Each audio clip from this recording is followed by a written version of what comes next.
All right, everybody. Hello. Welcome again. We've got another video for you. Today, we're going to be talking all about really what makes a great roguelike. This is a new series that I'm kind of working on, and I hope it goes well, but this is my test, and if these videos don't really do well, then you might be seeing a few really clickbait videos. So, keep an eye out. That's all I got to say.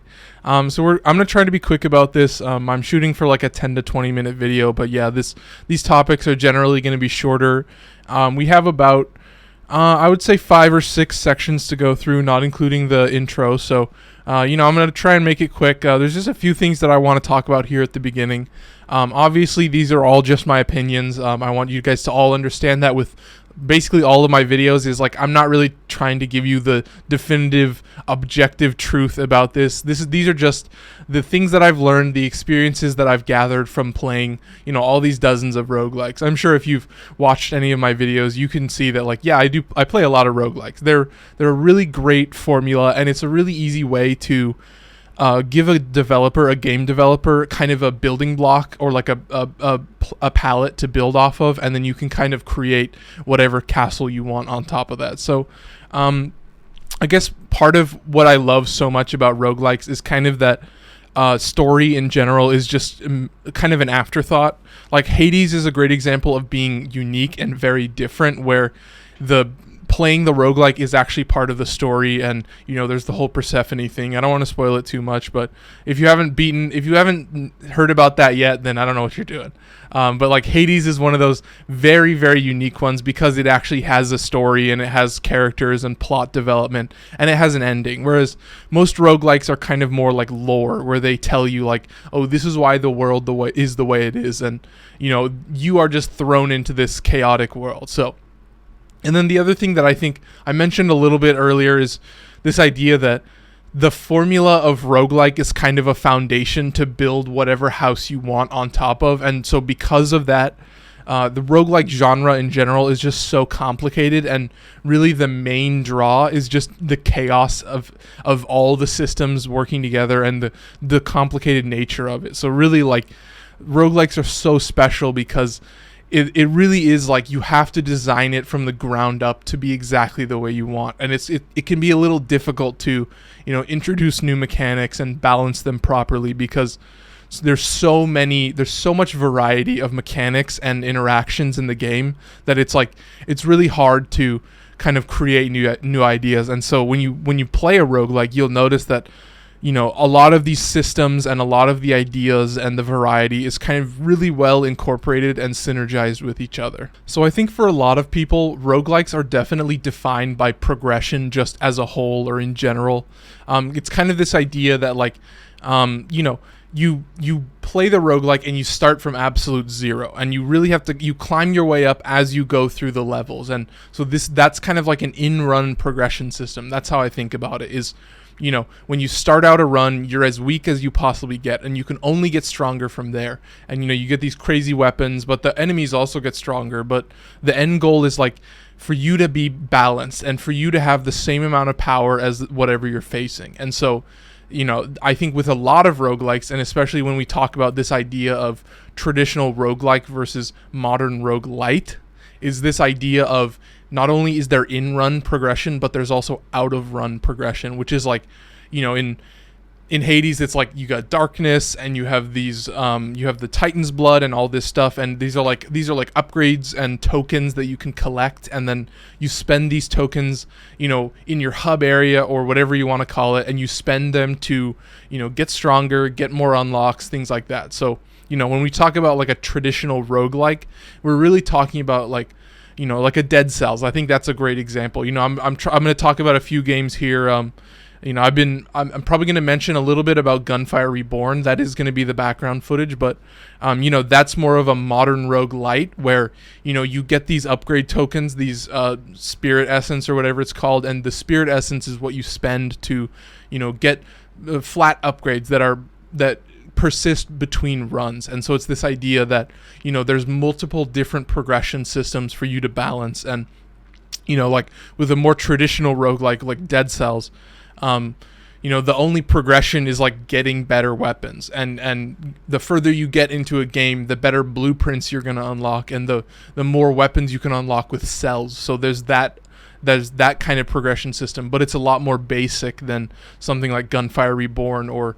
even like Synthetic 2, which is another game that I'm probably going to talk about a lot, which is, in Synthetic 2 you literally just level up your heroes. So the progression is guaranteed progression, so it's really nice. And I think like really it's like progression as a concept definitely like changes the further you play the game. Like there's this definite distinction between the hour one, like very early game, and literal end game, late game, where you have limitless upgrade tokens. Like I'm playing Gunfire Reborn and I have like over 1,000 spirit essence, and at that point spirit essence becomes a currency and you spend it in the run to get even stronger during that run. So it's kind of like this idea that the longer you play, yes, you're going to get better, but the game is also going to get harder in this variety of ways. And we'll talk about that more later on when we talk about enemies and things like that. But it's this idea that like no matter how good you are, no matter how much you've played this game, there will always be a harder challenge, and there will always be things for you to upgrade and buy and kind of manage your stats in that way. So yeah, like progression as a whole, just as a concept in roguelikes, is like probably number one, like one of the most critical aspects of a roguelike. So I think you guys will start to notice that there's this trend that's starting to arise, that a lot of these concepts that I'm going to be talking about are literally just the most basic and obvious concepts that you could possibly imagine. But the whole point is like, when you take these concepts that are just normal to games in general and you apply them to this roguelike formula, they have this completely different meaning, and they take on this new life, because the roguelike formula it's almost like video games 2.0. It's like going back to the arcade and revamping it from the ground up. And so, this next section where we talk about weapons is another example of like roguelikes really do weapons in a really awesome way that stands out above everything else. And part of that is just how the game is designed, but also the part of that is just the effort and the care that's put into the weapons. Like one of the most critical things that I talk about when it comes to weapons for roguelikes is this idea of like the golden gun. Like that there are all these random modifiers, all these random stats and weapons that you can get, and there's like damage types, there's fire and lightning and all this stuff, and there's so many chaotic factors, but somehow they all come together and they all synergize perfectly in one gun, and the gun has everything you could ever possibly imagine. It's got there's like tons and tons of modifiers. Gunfire Reborn is probably the best example of this. They have like a lucky shot chance, they have crit bonuses, they have reload speed, they have they can duplicate projectiles. So all of these insanely strong modifiers, but then that is like countered with all these modifiers that are kind of useless in a lot of cases. Like the idea that in Gunfire Reborn you can have a gun that has a bonus to fire damage. So if an enemy is on fire, then they take more damage from that gun. But if the gun doesn't deal fire damage, or you don't have a fire weapon, then that fire modifier is basically useless. So it's like it is this give and take of like, yeah, there are tons of insanely strong modifiers and random rolls, and not even just weapons, but also just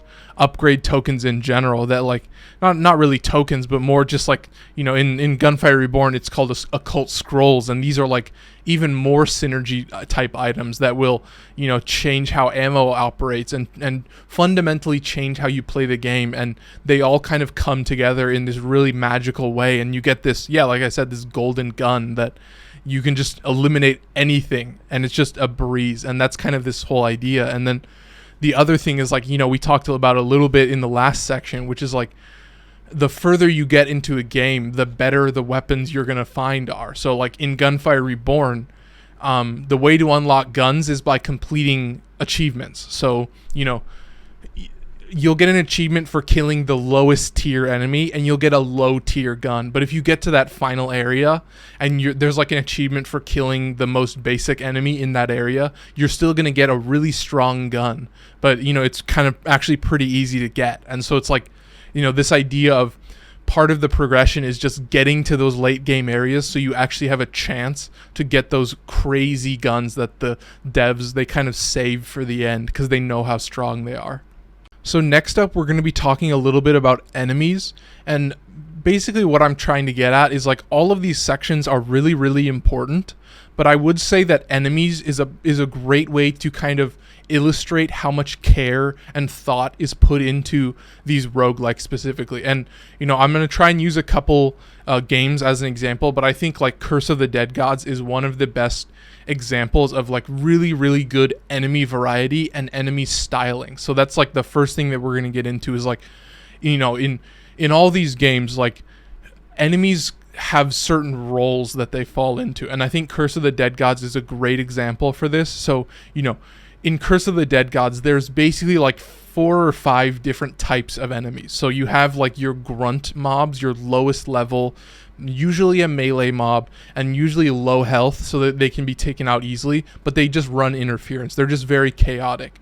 And then you have other you have like a long-ranged enemy which kind of has these dangerous either AoEs or long-range projectiles, like I said, or all these different varieties of things, so that when you're in one position, then ranged enemies suddenly become more dangerous. But if you talk about like Gunfire Reborn, then you have like these fodder enemies that kind of rush you, but then the real danger are these like sniper enemies that hang at the back and are always hard to hit. But Gunfire Reborn is brutal because the sniper enemies have homing bullets, so they'll shoot 4 shots and they'll literally just hone in on your head, and it's just so terrifying. And and then not only are there these like long range enemies, but then in Curse of the Dead Gods you have these like tank enemies, and you have these support enemies, and like a support enemy could be a healer or anything like that, or a tank is a tank, really, like huge AoE damage, huge health pool. And so like there's a lot of enemies in Gunfire Reborn that there's like a if you get to the 3rd area, you'll run into these arrogant lobsters, and they're kind of like a long range and a tank, and you'll have these like octopus, and so they kind of have these like combo roles where they're both a tank and a long range, or they're a tank and a support. And the further you get in, it's like all of these roles and all of these variety of enemies, they start to confound and become more and more dangerous. And I think like really what's so cool is like if we talk about Gunfire Reborn, like all of these areas have such great theming, and that like the enemies that show up are going to be very like appropriate to the theme, and they're all going to be unique and exciting, and they're all going to play in different ways, and you really, no 2 enemies are the same. And not only that, but like we can talk about Curse of the Dead Gods or Gunfire Reborn, where you can face these elite versions of enemies that are like, they have different attack patterns, they're faster, they're stronger, they're all this stuff. And in Curse of the Dead Gods, like when you do the harder temple, then suddenly elite enemies are now even more buff, and they attack faster and all this stuff. So it's a way to make an enemy that already exists and kind of convert it into an extremely dangerous threat. And like in Gunfire Reborn, an elite enemy is just a boss version of another enemy. And like when I think Gunfire Reborn is another great example, because when you beat the game for the first time, what you discover is that there's elite difficulty and nightmare and reincarnation, and these difficulties, they unlock enemy modifiers, which just makes it even more complicated. That you could have a grunt mob that is a healing mob, or a grunt mob that gives enemies shields, or all these crazy things. And I hope you're starting to notice a trend that it's just chaos on top of chaos on top of chaos, and you just feel like you can never catch a break, you can never catch your breath. And that's kind of what you love about roguelikes, is just the stress and the chaos that that all of these different enemies bring.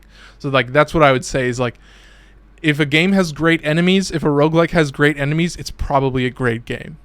All right, folks, this is our last section. We're talking all about map design.